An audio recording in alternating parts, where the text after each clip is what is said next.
தீபம் அகர்பத்தி ஒரு தெய்வீக அனுபவம். வாங்க வாங்க நம்ம சத்யாவுக்கு வாங்க. உங்கள் சத்யாவின் தமிழ் புத்தாண்டு super offer lion Arabian dates. இப்போ அது லயனா டேட்ஸ். லயனா பிரீமியம் டேட்ஸ். சுத்தம், சுவை மற்றும் ஆரோக்கியம். பிகேன் பக்தி நேயர்களுக்கு அன்பான வணக்கங்கள். ஏப்ரல் மாத பலன்களை பார்க்கவிருக்கின்றோம். 12 ராசி அன்பர்களுக்கும் தனித்தனியாக பலன்கள் எப்படி இருக்கிறது என்பதை பார்ப்பதற்கு முன்னதாக பொது பலன்களை பார்க்கலாம். அந்த பொது பலன்கள் எதை கொண்டு நிர்ணயிக்கிறோம் என்று பார்க்கும்போது இந்த மாதத்தினுடைய கிரக நிலைகளை கொண்டு. அந்த கிரக நிலைகள் எப்படி இருக்கிறது, இந்த மாதம் தொடங்கும் போது அதன் பிறகு மாறக்கூடிய கிரகங்கள், இதன் வழியாக பார்க்கும்போது ஆண்டுகோள்கள் என்று சொல்லக்கூடியதிலே குரு பிரதானமாக மிதுனத்திலே தொடர்ந்து இருக்கின்றார். சனி மீனராசியிலே சஞ்சரிக்கின்றார். ராகு கும்பத்திலும் கேது சிம்மத்திலும் இருக்கின்றார். மாத கிரகங்களிலே ஏப்ரல் மாதம் தொடங்கும் போது சூரியன் மீனத்தில் இருக்கின்றார். பிறகு ஏப்ரல் 14ஆம் தேதி சித்திரை 1 மேஷத்திற்கு சூரியன் வருவார். சந்திரன் தினகதியாக இருப்பதனால் அதற்கு அடுத்து வரக்கூடிய செவ்வாய் இந்த ஏப்ரல் தொடங்கும் போது கும்பராசியிலே ராகுவோடு புதனோடு கூடி நிற்கின்றார். 2வது நாளே மீனராசிக்கு சனியோடு இணைகின்றார். புதன் மாதம் தொடங்கும் போது கும்பத்தில் இருந்து ஏப்ரல் 10ஆம் தேதி போல மீனத்திற்கு வருகின்றார். சுக்கிரன் இந்த மாதம் தொடங்கும் போது மேஷராசியில் இருந்து ஏப்ரல் 20ஆம் தேதி அளவிலே 19ஆம் தேதி ரிஷபத்திற்கு வருகின்றார். இது இந்த மாதத்தினுடைய கிரக நிலை. இதிலிருந்து நமக்கு கிடைக்கக்கூடிய பலன்கள் என்ன என்று பார்க்கும்போது, முன்னதாக காலபுருஷ தத்துவத்தினுடைய 11ஆம் இடம் என்று சொல்லக்கூடிய லாப ஆதாய ஸ்தானத்திலே நிறைய கிரகங்கள் இருந்தது. அதற்கு முன்னே 10ஆம் இடத்திலே இருந்தது. அப்போது எல்லாம் நன்றாக போய்கொண்டு இருந்தது. இப்போது 12ஆம் இடம் என்று சொல்லக்கூடிய விரயஸ்தானத்திலே அதிக கிரகங்களுடைய சேர்க்கை ஏற்படுகிறது. அங்கு நிரந்தரமாக சனி இருக்கின்றார். பங்குனி மாதம் என்பதனால் சூரியன் இருக்கின்றார். செவ்வாய் அங்கு வருகின்றார், புதனும் வருகின்றார். அப்போது நிறைய கிரகங்கள் மறைவிடத்திலே சஞ்சரிக்கின்றது. அது ஜலராசியாக இருக்கின்றது. அப்படி இருக்கும்போது பிரளயம் என்று சொல்லக்கூடிய 11ஆம் இடத்திலே ராகுவுடைய தொடர்பு வருகிறது. ஆனால் அந்த ராகுவை குரு பார்ப்பதனால் மிகப்பெரிய தீங்காக அது ஏற்படாது. பிரச்சனை ஏற்பட்டாலும் கூட அது கட்டுக்குள்ளாக இருக்கும். 12லே இருக்கக்கூடிய கிரகங்களிலே ஆயுட்காரகன் சனி, காலபுருஷ தத்துவத்தின் ஆயுள் ஸ்தானாதிபதி செவ்வாய், சுயஜாதகப்படி ஆத்மகாரகன் என்று சொல்லக்கூடிய லக்னத்தை உயிரை தீர்மானிக்கின்ற சூரியன், இவர்கள் இருக்கின்றார்கள். அதனால் அந்த ஆயுள் என்று சொல்லக்கூடிய ஒரு விஷயம், அதிலே யாருமே மிகவும் விபரீதமான விளையாட்டுகளை இந்த மாதத்திலே செய்யக்கூடாது.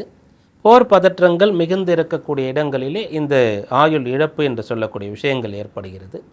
அதனால் எல்லோருக்கும் வாழ்வாதாரம் என்று சொல்லக்கூடிய ஒரு நிலையிலே பிரச்சனை ஏற்படுகிறது. அது ஜலராசி என்று சொல்லும்போது ஜலராசி வழியாக ஏற்படுகின்றது.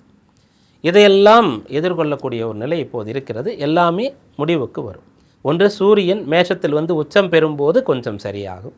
அடுத்து குரு மிதுனத்திலிருந்து கடகத்திற்கு உச்சபலம் பெற்று இந்த 12ஆம் இடத்தை பார்ப்பதனால் அடுத்து சரியாகும்.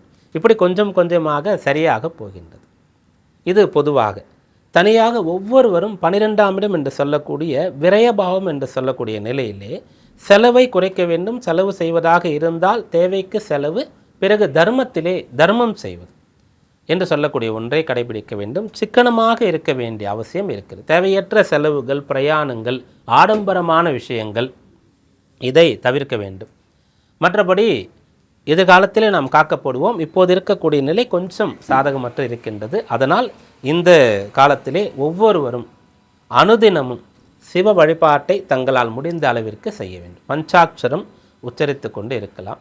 சிவாலயங்களுக்கு சென்று கொண்டு இருக்கலாம். பிரதோஷ பூஜைகளை செய்யலாம். நித்தியப்படி சிவபெருமானுக்கு அவர் அபிஷேக பிரியனாக இருப்பதனால் வீட்டிலே சிவலிங்கம் விக்கிரகம் இருந்தால் அபிஷேகமும், ஆலயத்திலே ஈஸ்வரனுக்கு அபிஷேகமும் மிகச்சிறப்பாக நடைபெற வேண்டும். அந்த ஈஸ்வரன் நம்மை காத்தருள்வார். அடுத்து 12 ராசி அன்பர்களுக்கும் இந்த ஏப்ரல் மாதம், அதாவது இந்த பங்குனி சித்திரை, பங்குனி மாதத்தினுடைய பிற்பகுதி பங்குனி 18லிருந்து சித்திரை 17 வரை எப்படி இருக்கப் போகிறது, சாதக பாதக விஷயங்கள், செய்ய வேண்டிய வழிபாடுகள், இவற்றை பார்ப்போம். மகர ராசி அன்பர்களே, ராசியாதிபதி சனி 3ஆம் இடத்துல, 2, 8ஆம் இடங்களில் ராகு மற்றும் கேது, குரு 6ஆம் இடத்தில். இது ஆண்டுக்கோள்கள். மாதக்கோள்களில் சூரியன் உங்கள் ராசிக்கு அஷ்டமாதிபதி, 3, 4ல் 4ஆம் இடத்திற்கு வரும்போது உச்சம். அஷ்டமாதிபதி சுகஸ்தானத்தில் உச்சம். புதன் உங்கள் ராசிக்கு 2 மற்றும் 3ஆம் இடத்துல. 6 மற்றும் 9ஆம் இடத்திற்கு அதிபதி. சுக்கிரன் மிகச்சிறந்த யோகாதிபதி மகர ராசிக்கு. அவர் தான் முதல் தரமான யோக பலன்களை தரணும். அப்படிப்பட்டவர் இந்த மாதத்தில் 4 மற்றும் 5ஆம் இடங்களில் இருக்கார். அப்போது இதில் என்ன ஆகுதுன்னா, இந்த எந்தெந்த கிரகம்லாம் மாறுகிறதோ அதெல்லாம் உங்களுக்கு வந்து சாதகமாக இருக்கிறது அப்படின்ற மாதிரி வருது. அதாவது சுக்கிரன்னு சொல்லக்கூடியவர் 4லிருந்து 5க்கு வர்றார் இல்லையா, 5ஆம் இடத்திற்கு சுக்கிரன் வர்றதுன்றது அதிர்ஷ்டமான காலம்னு சொல்லலாம். மகர ராசியில் இருக்கக்கூடியவர்களுக்கு லக்கில் உங்களுக்கு எல்லாமே கிடைக்கும். லக்கு இருந்தாலும் கூட ஒரு வாய்ப்பு கிடைக்கும். அதில் நம்ம சக்ஸஸ் பண்ணணும்னு சொன்னால் படிப்பு திறமை எல்லாம் இருக்கணும். அது உங்களிடத்தில் இருக்கும். ஏன்னா ராசியாதிபதி 3ல் இருக்க, அதனால் உங்களுக்கு வெற்றி அப்படின்னு சொல்லக்கூடிய விஷயம் இப்போது சாதகமாக இருக்கிறது. கலைத்துறையில் பிரகாசிக்கவே முடியல அப்படின்னு இருக்கக்கூடிய மகர ராசி அன்பர்கள் இப்போது அந்த வாய்ப்பு, அதற்கான ஒரு வாய்ப்பை பெறுவீங்க. ரொம்ப காலமாக நீங்கள் இருந்தாலும் கூட இப்போ ஒரு வாய்ப்பு கிடைக்கும். அதில் தான் நீங்கள் உங்களுடைய பெஸ்ட்டை கொடுத்துருப்பீங்க, பெஸ்ட்டு பர்ஃபார்மன்ஸை கொடுத்துருப்பீங்க. அதனால் தொடர்ந்து உங்களுக்கு வாய்ப்புகள் கிடைத்து கொண்டிருக்கும் அப்படின்ற ஒரு நிலை இருக்கிறது. அப்புறம் ராசியாதிபதி 3ஆம் இடத்தில் இருக்கார் அப்படின்னு சொல்லும்போது நீங்கள் என்ன பண்ணுவீங்கன்னா, தன் முனைப்பு, சுய முயற்சி, ஒரு உத்வேகம், உங்களை வந்து நீங்களே வந்து பக்குவப்படுத்திக்கிறது, செல்ஃப் மோட்டிவேட் பண்ணுறது. அதனால் இது வரைக்கும் என்னெல்லாம் உங்களுக்கு வாய்ப்பு இருந்தும் நீங்கள் பயன்படுத்திக்கலையோ அதெல்லாம் இப்போ பயன்படுத்தி கொள்வீங்க. நீங்கள் ஒரு பிரபல்யமான ஒரு நபராக இருந்தும் கூட அதற்கு கிடைத்த வாய்ப்புகளை பயன்படுத்தி கொள்ளலை, நமக்கு எதுக்கு அதெல்லாம் வேண்டாம் அப்படின்னு இருந்தீங்கன்னு சொன்னால் இப்போ பயன்படுத்தி கொள்வீங்க. அதன் பிறகு வந்து புதன் அவர் என்ன பண்ணுறாருன்னா, ராசிக்கு 2 மற்றும் 3ஆம் இடத்தில் இருக்கார். கல்வியில் தடை ஏற்பட்டதுன்னு சொன்னால் அது விலகும். வெளியூர் போய் படிக்கிறதுக்கு ஒரு வாய்ப்பு கிடைத்தும் கூட நீங்கள் போகல, இப்போது போகிறதுக்கான அம்சமானது இருக்கிறது. இப்படி ஒவ்வொரு கிரகமும் மாறுறதெல்லாம் உங்களுக்கு சாதகமாக இருக்குது. சூரியன் அவர் அஷ்டமாதிபதி 3ஆம் இடத்துலேருந்து 4ஆம் இடத்திற்கு போகிறார். இது மட்டும் உல்ட்டா மாறுது. மாறுறதுக்கு முன்னாடி 3ஆம் இடத்துல இருக்கார் இல்லையா, அது பரவாயில்லை. சனி சூரியன் சேர்க்கை இருந்தாலும் கூட 3ஆம் இடத்துல சூரியன் இருக்கும்போது நீங்கள் தீவிரமாக முயற்சி பண்ணுறது, தொடர்ந்து பயிற்சி பண்ணுறது, உழைக்கிறது அப்படின்ற விஷயங்கள்லாம் உங்களுக்கு இருக்கும். 4ஆம் இடத்திற்கு வந்து உச்சம் அடையும் போது அஷ்டமாதிபதி உச்சமடைகிறார், சுகஸ்தானத்தில் உச்சமடைகிறார்னு சொன்னால் அது உங்களுக்கு ஒரு சவாலான காலமாக இருக்கும். அதில் மட்டும் நீங்கள் கவனமாக இருக்கணும். அதாவது வெறும் ஆசை நோக்கம் மட்டுமே கொண்டு எதையும் செய்துவிடக்கூடாது. எந்த ஒரு விஷயத்தை நீங்கள் செய்கிறதா இருந்தாலும் கூட பின்விளைவு தெரிந்து செய்யக்கூடிய ஒரு நிலை கட்டாயம் உங்களுக்கு அவசியம். 2வது, அந்த 4ஆம் இடம் அப்படின்னு சொல்லும்போது அது மேஷமாக வருகிறது, அங்கே சூரியன் உச்சமாகிறார் அப்படின்னு சொன்னால் ஒரு தவறு செஞ்சிட்டிங்கன்னு சொன்னால் அது எல்லாருக்கும் தெரிஞ்சிடும், உடனே அது அப்படியே பரவிடும், எல்லாருக்கும் போய் தெரிஞ்சிடும் அப்படின்ற மாதிரி இருக்கும்.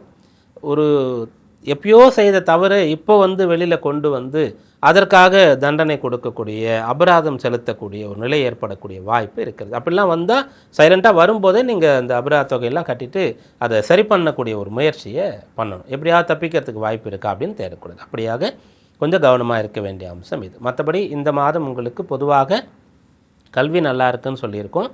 அதன் பிறகு வந்து நல்ல பெயர் பிரபல்யம்லாம் கிடைக்கக்கூடிய யோகம் இருக்கிறது அப்படின்றத சொல்லியிருக்கோம். பொதுவாகவே அதிர்ஷ்டமும் கை கொடுக்கும் அப்படின்றத சொல்லியிருக்கோம். வழிபாடு செய்து அந்த அஷ்டமாதிபதி சூரியன் தரக்கூடிய பிரச்சனையை மட்டும் சரி பண்ணிக்கணும்னு சொன்னால் சனிக்கிழமைகளில், அவர் தான் உங்கள் ராசியாதிபதி சனி, அவருடைய கிழமையாக இருக்கும். சனிக்கிழமை நாளில் காலை அல்லது மாலை வந்து கோயிலுக்கு போயிட்டு வாங்க, முடிந்தால் ஒரு பொழுது இருங்க. இது சாதகமான பலனை தரும்.